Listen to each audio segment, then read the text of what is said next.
PindaCast tá no ar. Olá pessoal, estamos de volta com o PindaCast, o podcast da Prefeitura de Pindamonhangaba. Dessa vez o tema é causa animal e para falar sobre esse assunto trouxemos aqui a responsável pelos CEPATAS, Andréia Lousada, e a responsável pela defesa animal, Fernanda Mussi. Mais um tema importante, né, que a gente traz aí para nossa população, para a gente trocar ideia e também agregar conhecimentos, porque hoje a gente sabe que a causa animal, como ela comove, ela mobiliza as pessoas nas redes sociais, isso aí é um tema muito, né, muito querido pelas pessoas, né? E começar, Fernanda, acho que era importante falar um pouquinho até para as pessoas entenderem que nós temos em Pinda 2 órgãos que trabalham na instância municipal a causa animal, que é o CEPATAS e a Defesa Civil Animal, a chamada Defesa Animal, né? O CEPATAS é ligado à Secretaria de Saúde, que é o antigo abrigo lá depois da ponte do Rio Paraíba, ali à direita, e a Defesa Animal é ligada à Secretaria de Segurança Pública, é isso? Exatamente. Então, assim, a gente podia começar pelos CEPATAS, né? Fala um pouquinho como era antes, quando era abrigo, e como foi essa mudança para ser CEPATAS, assim, fisicamente falando, Estrutura, a estrutura. O antigo abrigo foi totalmente reformado e reestruturado. Eram alguns canis externos, existia um galpão que não se usava para nada, que era o antigo matadouro. E essa reestruturação, houve uma mudança com aumento de canis internos nessa área, uma criação de uma sala de banho e tosa, a criação de um centro cirúrgico com sala de preparo, sala de repouso, sala de esterilização e consultório, sala de vacina. Então, foi totalmente reestruturado. Ainda não completamente em funcionamento, que os equipamentos para essas salas estão chegando, né? Essa semana nós tivemos aí a chegada das mesas de atendimento, aparelho de anestesia inalatória, o respirador, enfim, o que se precisa para estar lá, porque até então nós tínhamos apenas as salas vazias, agora estamos arrumando tudo, então nós temos também em andamento uma reforma que a área que a gente usava para grande porte, ela era pouquíssimo usada, então nós estamos fazendo canis e gatis nessa área, estamos no término da obra. Aumentou muito o número de vagas e, principalmente, melhorou muito as condições dos animais. Isso que eu ia perguntar, a parte de humanização, né, do atendimento. Você estava me falando que todos têm nome? Tem. Todos eles têm nome. Eu acho que a gente acaba criando um vínculo, né? Porque a gente não sabe quanto tempo eles vão ficar lá. Então, primeiro, que a gente separa por nome, justamente para ter um prontuário, onde é dada a vacina, toda a medicação que ele toma, tudo é registrado, né? A gente tem esse prontuário de tratos dos animais. E para criar esse vínculo, e quando a gente vai entregar para o doutor, a gente coloca na carteirinha de vacina dele e está lá. A gente explica o porquê que ele recebeu aquele nome e explica que ele pode mudar o nome sem problema algum, né? Quando ele é adotado, ele pode mudar esse nome, mas a gente sempre tem os filhotes, que é mais difícil colocar nome. A gente coloca filhote da mãe preta, filhote da Stephanie. A gente, pelo nome da mãe, que a gente coloca os filhotes. Mas os adultos, todos eles têm nome. Andréia, antes da gente falar um pouquinho sobre a defesa animal, ainda sobre a questão do trabalho desenvolvido no CEPATAS, a gente percebe que, assim, no passado, um pouco distante, tinha, sim... a gente andava na região do mercado, tinha aquela grande quantidade de cães, né? Era 10, 12 cachorros um atrás do outro, né? A gente percebe que hoje diminuiu bem essa questão. Isso é fruto das castrações? E fala pra gente como que está o projeto de castrações em Pinda, quantas já foram realizadas e a importância de fazer a castração animal. Nós estamos finalizando mais um processo licitatório, que nós terminamos a quantidade dentro do contrato, que é anual. A gente terminou toda a quantidade em 7 meses. Então, nós trabalhamos muito ano passado, né? A gente fez o que era previsto para um ano, nós fizemos em 7 meses. Então, nós aumentamos o número de castrações para esse ano, que são 4.300. A gente vai fazer mais ou menos 400 por mês. Esse mês que vem a gente já pega aí. Então, a gente tem a previsão de 400 castrações mês e isso tem ajudado muito a diminuir. A gente tem a ferramenta, né, que é a Cidade Inteligente, chegou na causa animal. A gente tem um Mapzer que me entrega todo mês os 10 bairros onde mais tinham animais soltos em via pública. Não necessariamente animais abandonados, mas eu tenho hoje o controle dos 10 bairros que mais tinham animais soltos em via pública. Então, a gente consegue concentrar uma campanha de castração nesses locais que o Mapzer nos dá as informações. Então, esse conceito cidade inteligente chegando na causa animal e trazendo muitos benefícios. Que bacana. Deixa eu só perguntar, a castração, ela é só para os animais de rua? Não, a castração é aberta para todo município, independente de qual bairro que já esteja, todo município pode. Os animais de rua, nós temos muitas ONGs e protetores que nos ajudam com os animais de rua, porque ninguém quer fazer o colo operatório desses animais, né? No bairro do Goiabal, a gente sempre cita, foi um sucesso lá, porque nós levamos o castramóvel que ficou dentro de um centro comunitário e do lado da escola, onde tinham muitos animais soltos na rua. Conversamos com a comunidade, prendemos esses animais dentro da escola, fizemos o jejum deles, castramos todos e devolvemos, porque nós contratamos a castração minimamente invasiva. Então, é um pontinho, sabe? Esse conceito de que vai abrir a barriga, vai soltar. Não existe. Não existe. Então, nós castramos todos os animais da rua com o auxílio da comunidade. A comunidade se comoveu e, assim, a gente tem muita ajuda das pessoas da comunidade. E daí nós castramos todos esses animais, devolvemos, porque a gente conversa com a empresa que faz a castração, que eles são animais de colônia. Então, eles recebem a marcação e recebem a dose de antibiótico durante a cirurgia para não ter um pós-operatório. Agora vamos então falar sobre a defesa animal, né, Fernanda? Com a sua xará aqui, a Fernanda Lucci, ela que é responsável. Bom, nós vimos que no Cepatas era um abrigo que mudou para Cepatas. Agora, a defesa animal não existia em Pindamonhangaba, né? Ou se existia, era trabalhado pouco. Conta pra gente como que está essa questão dos maus tratos. E como foi criada, né, a instituição, né? Por quê? Então, na verdade, a defesa animal ela começou timidamente na época quando eu era do Cepatas. Em 2020, né, eu fui a gestora do Cepatas e eu observei que as pessoas mandavam através do e-mail, na época era abrigo de animais, né? Isso. Não era Cepatas, ainda era abrigo. Abrigo, né? E algumas pessoas mandavam as denúncias e várias mensagens de denúncia que eu vi que não tinha atendimento. Aí eu comecei aos pouquinhos a atender aqui, atender ali. E essa demanda, ela foi crescendo à medida que quando você atende uma e tem resultado, as pessoas se empolgam e se encorajam a denunciar mais. E essa demanda, ela cresceu tanto a ponto que eu tive que tomar uma decisão, né? Ou eu ficava no Cepatas ou eu saía para as ruas. Porque a defesa animal é um trabalho 100% nas ruas. Não é um trabalho de dentro de um escritório, cuidando de animais inteiros, né? É um trabalho de exposição, né? Então, as pessoas, elas abrem as portas das casas delas para eu entrar. E de acordo com esse grande número de denúncias recebidas, nós formamos a defesa animal dentro da defesa civil. Porque, na verdade, existe uma lei que determinou que existisse uma defesa animal dentro da defesa civil. Por isso, a segurança pública, a defesa civil, que trouxe também um respaldo para o trabalho.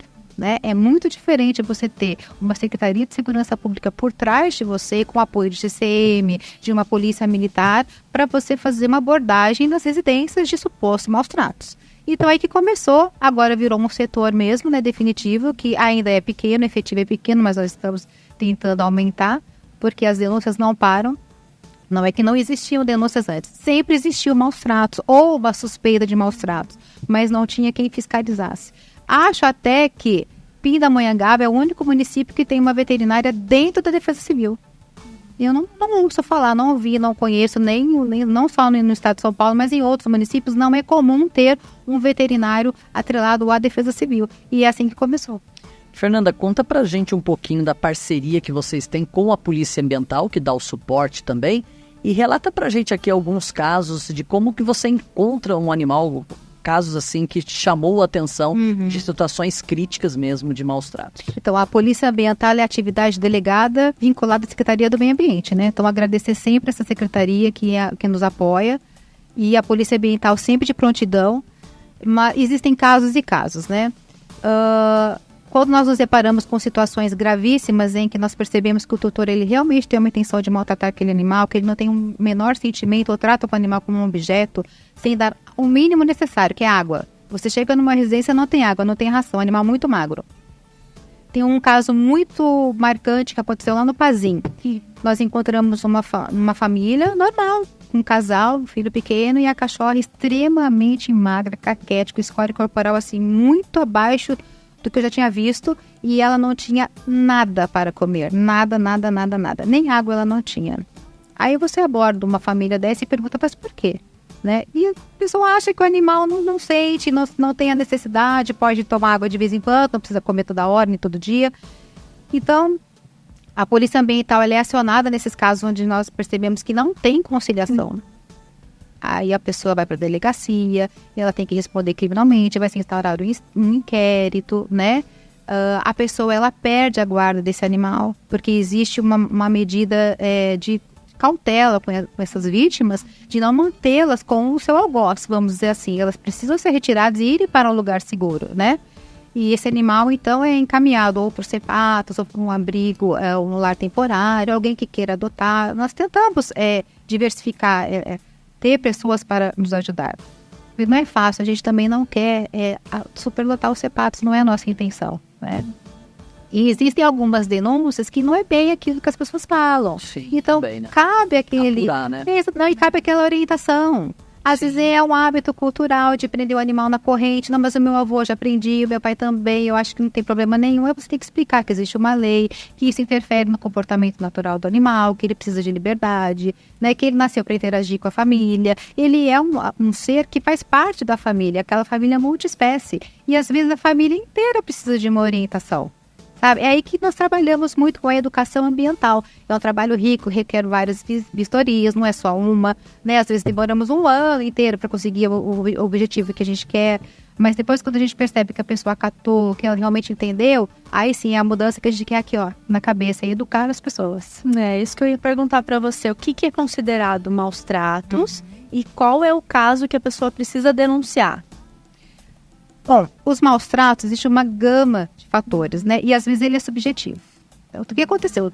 O Conselho Federal de Medicina Veterinária, ele montou uma resolução em 2018 para ajudar os profissionais na área, até mesmo a polícia pode ficar na dúvida se é ou não é maus tratos.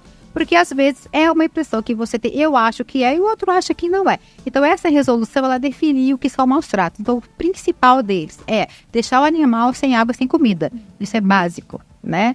É o princípio de tudo. Deixar o animal sem assistência veterinária. Tá muito doente, tá cheio de carrapato, a pessoa não cuida. Também é considerado um crime de maus tratos. O animal acorrentado é considerado crime, mas cabe uma orientação. Porque isso é fácil de você mudar. É fácil fazer uma adaptação no ambiente, mas é considerado um crime de maus tratos. Principalmente aquelas pessoas que deixam o animal dia e noite, 24 horas acorrentado. Corrente direto no pescoço. Que pode causar lesões, queimaduras. Isso é considerado maus tratos. Tá? Bater, mutilar, envenenar. Só que quando a pessoa bate ou envenena o animal, nós precisamos do mínimo de indício de provas. Então, para a defesa animal agir corretamente, nós precisamos da suspeita de um autor. Tem que ter foto, fazer um vídeo. Exatamente, aí é um próximo passo de como fazer a denúncia, né? Que a gente pode falar isso mais adiante, mas a gente sempre precisa de um autor ou uma suspeita de um autor. Aí nós fazemos a averiguação.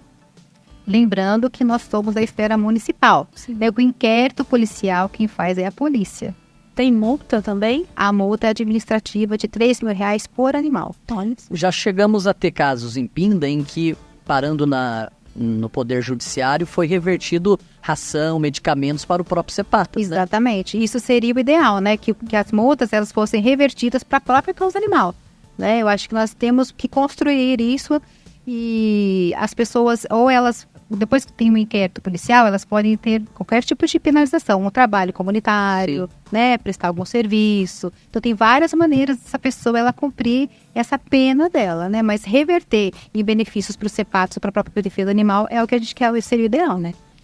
Vamos voltar a falar sobre o CEPATAS, Fernanda, com a Andréia, falar um pouquinho. Andréia, você comentou sobre a ajuda da comunidade. A gente sabe que a causa animal tem muitas ONGs, protetores, entidades que colaboram, voluntários, né, Fala um pouco pra gente desse envolvimento da sociedade com a política de ação dos CEPATAs.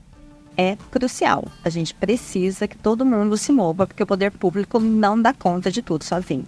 Não é Pindamonhangaba, é qualquer cidade do país. O poder público ele não dá conta de fazer tudo sozinho. Nós conhecemos a maioria dos protetores, a gente está aí junto. Nós estamos fazendo, está aberto no doc, fica o convite para todo mundo se inscrever, cadastro de protetores independentes. Tem um questionário bem específico lá, com várias áreas, que nós queremos mapear, queremos conhecer todos esses protetores, queremos ir até o local, a gente tem muita ideia para poder dar auxílio para essas pessoas que estão cuidando desses animais. Então, esse cadastro de protetor independente vai ser muito bom para toda a comunidade da causa animal poder a gente saber exatamente quantos animais cada um tem, né? Hoje nós temos o banco de ração que pode utilizar essas informações, porque a pessoa faz o cadastro, mas existe uma conferência de quantos animais cada um tem. Nós não temos esse conhecimento específico.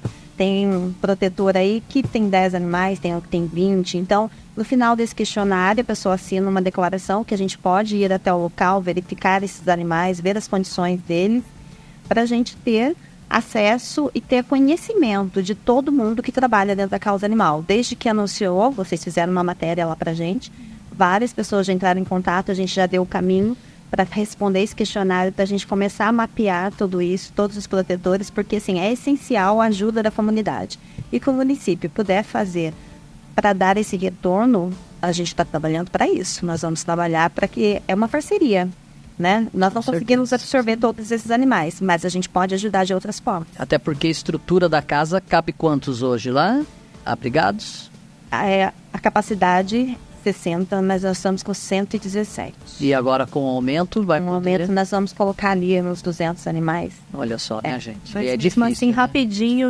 Eu falo, tem 600 na fila para entrar. Com certeza. Então, e assim, Holanda foi o primeiro país que anunciou acabou animais soltos em via pública. E foi castrando e punindo, né? Então, eu acho que a gente está trabalhando bastante para isso. Nós estamos castrando, a defesa, né, tem a obrigação lá de fazer essa orientação e essa punição. Nós estamos trabalhando para isso.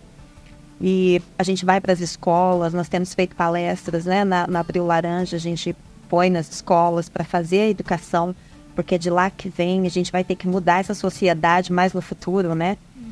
Porque hoje, de imediato, eu sempre falo, a gente está trabalhando para médio prazo. De imediato, os resultados são poucos, a gente vê, tem muita melhoria, mas em médio prazo nós vamos ter excelentes resultados com o trabalho que está sendo realizado hoje. Eu ia te perguntar a respeito, né, desse cadastro que vocês estão fazendo. É só para pessoas que recebem animais em casa, é isso? Porque às vezes alguma pessoa pode ser voluntário de alguma outra maneira, né? Questionário doando remédios ou indo até lá ajudar a dar banho, não sei. Como que o questionário tem essa ajuda das opções. São 7 páginas de respostas. Tem todas as opções. Se a pessoa ela é mais voltada para gatos, se a pessoa é mais voltada para cachorros, se ela pega colônia, se ela não pega colônia, se ela faz ler temporário, se ela é voluntária. Então, o questionário ele é bem complexo. A gente trabalhou bastante tempo nele, então a gente vai conseguir mapear muito bem nesse sentido, para a gente ver exatamente. A gente sabe que tem ONG que não tem sede, paga hotel. Quem são essas pessoas do hotel? Sabe? Então, o questionário foi trabalhado em todo o conhecimento que a gente tem ao longo dessa luta de causa animal. E o questionário está bem completinho para a gente poder conseguir mapear quem são essas pessoas. E para ter acesso pode ser pelas páginas, tem Facebook, né, o Sapato? Sim.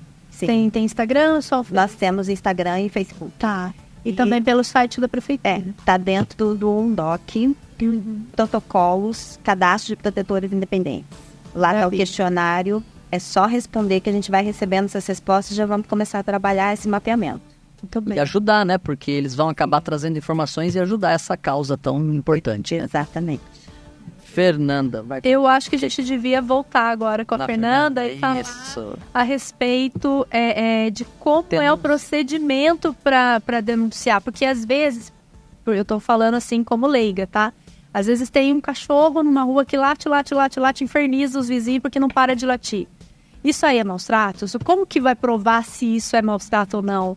Como que faz para denunciar? Vocês precisam de fotos, explica e o canal, pra gente. né? E qual é o canal também? Então, vamos começar com o canal de comunicação. Nós temos o e-mail institucional, né, que é o defesaanimal@pindamonhangaba.sp.gov.br.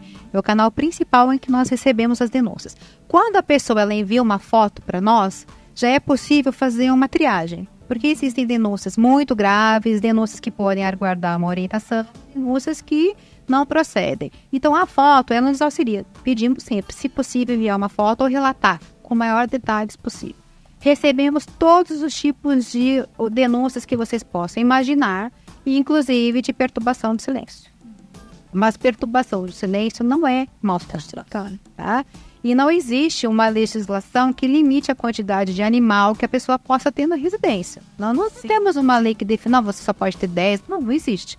Então, os cachorros, eles latem mesmo, pode acontecer de incomodar um vizinho, mas isso não é maus tratos. Porém, se chega até nós uma denúncia dessa, nós vamos averiguar para ver outros fatores. Será que está faltando alguma coisa? Será que os animais passam por um tipo de privação? Será que o local é limpo o suficiente? Será que cabe uma melhoria? Às vezes o latido pode ser um pedido de socorro. Às vezes pode ser. Então, ficamos na dúvida, recebemos, vamos averiguar. Só que tem denúncias de que a pessoa é muito pontual, ela manda uma foto pra gente que tem um animal extremamente magro, né, desidratado, na corrente, por exemplo, uma corrente curta, sem acesso à água. Aí, quando nós nos deparamos com uma denúncia dessa, era uma denúncia de urgência. Outra que é muito importante para nós, animais abandonados em imóveis. Recebemos muitas denúncias de pessoas que se mudam ou pessoas que não moram mais no local e o animal fica, às vezes, até para cuidar do imóvel. Então, nós precisamos trabalhar todas essas denúncias, encontrar o tutor. A pessoa denuncia a casa, mas nós não encontramos o tutor. Então, como que nós vamos proceder? Tem que deixar uma notificação, pedir para a pessoa entrar em contato, conversar com os vizinhos, até chegar no dono do animal. E assim trabalhar essa residência. Algumas melhorias, dar um prazo para a pessoa retirar o animal dali, né, se comprometer a alimentar todos os dias, manter o local limpo. Então, é um mundo totalmente complexo. Certo? E é pelo e-mail, então, que a pessoa... É o principal canal. Pode também pela ouvidoria, pelo DOC, mas pelo e-mail, acredito que seja mais fácil para as pessoas, elas têm mais facilidade de enviar as fotos para a gente, é um contato direto, né? Bacana. Vamos agora ao nosso quadro? Vamos lá? Agora temos um quadro, Mitos e Verdades. É para as duas, quem souber, e uma pode complementar a outra. Tranquilo, a gente levantou algumas perguntas, e se lembrar, a gente vai colocando mais aqui. Cães podem comer alimentos pra gente? Comida normal de humano? Ou tem que ser ração? Não é adequado nem indicado para veterinários a alimentação do dia a dia, né? Restos de comida, restos de marmita, arroz, feijão, exatamente, comidas temperadas. Existem alguns elementos que, inclusive, intoxicam os animais, né? A ração, ela existe exatamente para suprir todas as necessidades do animal. Existem algumas melhores, outras piores, mas o que a gente sempre indica? Procurar uma ração de boa qualidade que não tenha corante. Já é um princípio básico, né? Não é proibido, mas não é adequado. E a alimentação errada é maus tratos? Depende. Tudo tem que ser avaliado no contexto familiar. Existem pessoas que nós atendemos que elas dão o que elas têm para comer, né? E então é a hora que chega o empurrãozinho de um incentivo, né? Apoio, né? Ou do banco de rações, que agora existe uma lei para isso, ou do Fundo Social Animal, né, que surgiu agora, que está ligado, totalmente interligado com esse banco de rações. Nós vamos dar um incentivo para aquela pessoa, para ela recuperar aquele animal, mas depois ela tem que seguir com as próprias pernas, né? Mas nem tudo só mostrar, nós precisamos avaliar o contexto daquela família. Perfeito. Os pets auxiliam no tratamento, Andréia? Fala um pouquinho você da sua experiência, no tratamento da depressão da pessoa, do seu tutor. Muito, auxilia muito, indicado inclusive para crianças autistas. E o pet, ele consegue, com tanto amor, passar segurança, carinho para aquela pessoa. Então, ela tem uma disponibilidade, ela precisa estar ali cuidando, penteando. Então, essa interação com o animal é essencial para os depressivos, para algumas doenças específicas. O animal sempre faz bem para qualquer pessoa, para qualquer família. Legal. Bom, é verdade que os cães são apegados às pessoas e os gatos são apegados à casa? De jeito nenhum. Não, de jeito nenhum. Mas por que existe esse mito, então? É um comportamento natural do felino, né? Ele é diferente do cachorro, porque ele tem interesse em subir pelo telhado, andar pelos muros, ele é mais roeiro, vamos dizer assim, né? Mas isso não significa que eles não sejam apegados aos outros. Eu tenho uma gata e ela é extremamente apegada à minha família, inclusive ela era dos Cepatos. E o engraçado, né, que quando a gente sempre teve cachorro a vida inteira, mas quando você tem um gato, você começa a se apaixonar e você quer sempre ter mais gatos. É uma cadeia que não tem fim. Mas não é verdade, é um mito. Eu tenho 2 gatos em casa e os 2 têm comportamento diferente. Um é mais de rua, mas ele é o mais carinhoso. E o de dentro de casa é carinhoso também, mas o de rua sobe no colo, dorme no meu pé. É engraçado isso, né? Vocês têm algum exemplo, assim? Felinos, olha, a gente tem o Lourenço lá, que eu vou falar, o gatinho carinhoso. Menina, a gente chega perto dele, ele já vem se esfregando, ele tem uma ligação com a gente, que eu falo, o dia que ele for adotado, nós vamos sentir, porque ele é igual cachorro, ele fica andando atrás da gente. Olha só. Ele é muito carinhoso, muito. Uma pergunta também que acho que é bem, assim, importante a gente fazer.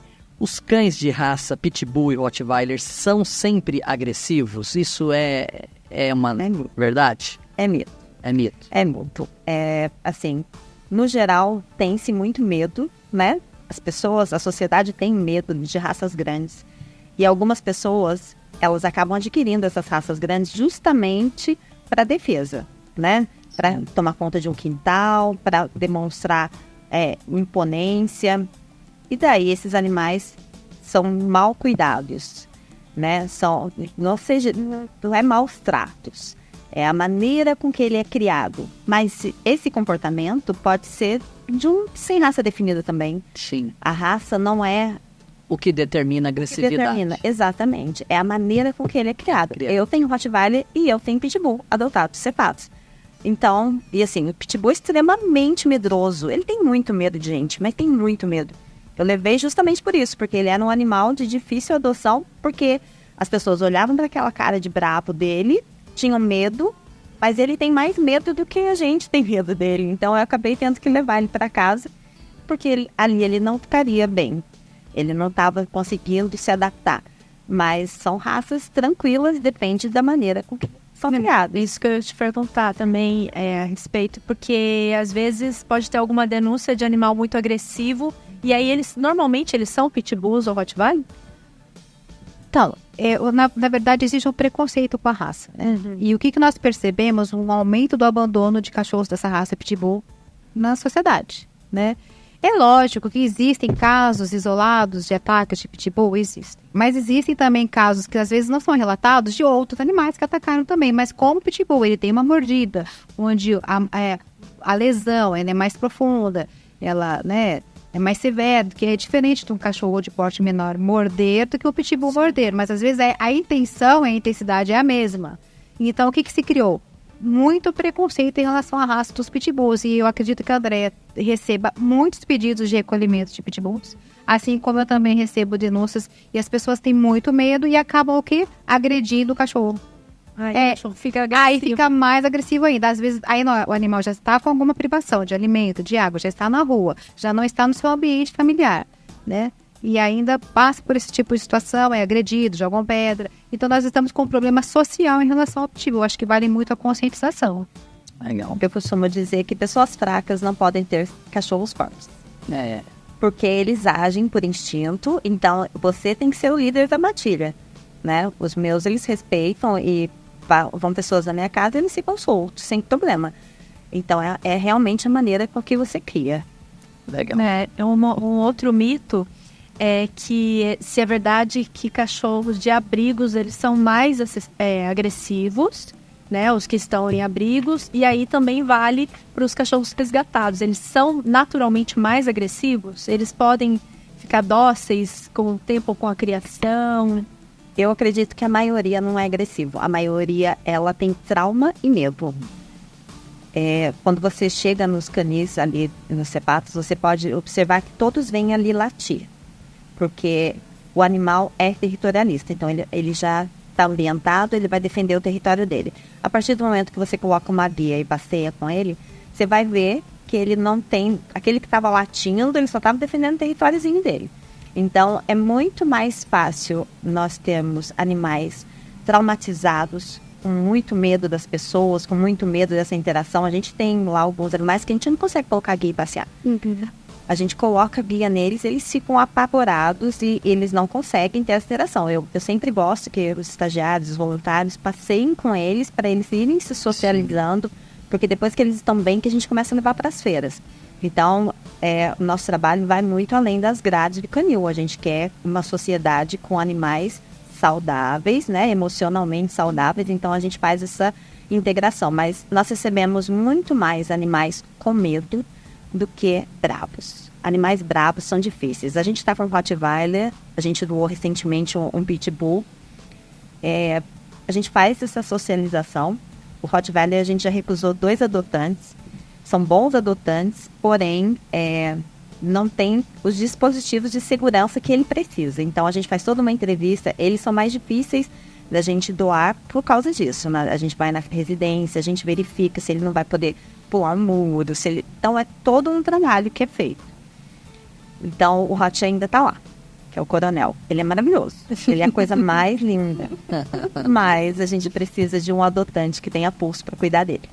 E aí, nos casos também dos resgatados, eles são agressivos porque, imagina, um que por exemplo, estava com muita deficiência de vitaminas, muito magro, até ele voltar ao normal, assim, como que você tem experiência, né? Depende de como você vai receber esse animal e o retorno que ele vai ter, às vezes é mais rápido do que você imagina. Às vezes é uma semana que aquele animal ele já sentiu que ele está bem alimentado, que ele não precisa lutar pela comida, que ele não está preso, que ele tem liberdade. Rapidinho ele dá aquele feedback positivo pra gente.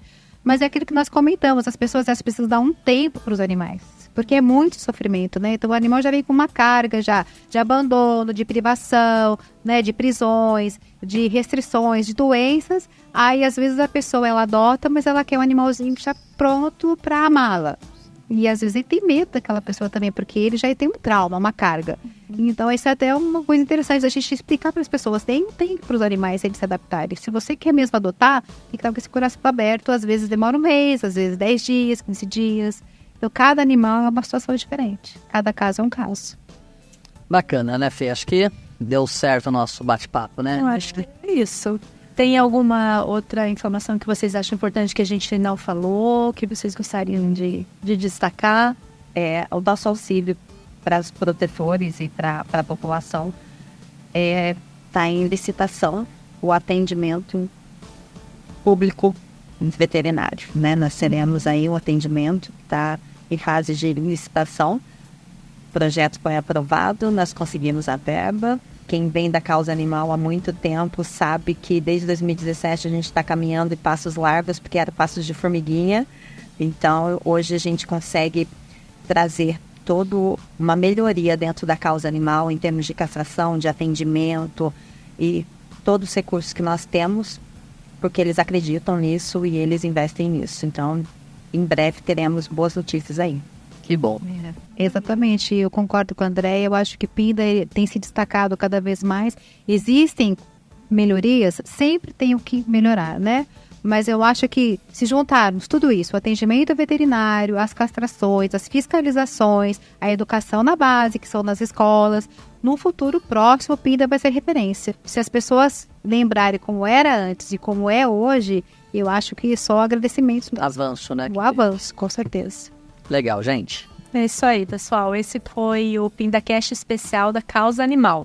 Se você quiser conferir os episódios anteriores, basta acessar o YouTube da Prefeitura, canal Prefeitura de Pindamonhangaba e o Spotify. E os episódios também estão disponíveis no site da Prefeitura, que é o www.pindamonhangaba.sp.gov.br. E em breve a gente vai voltar com mais um episódio do PindaCast. Até lá. Até mais.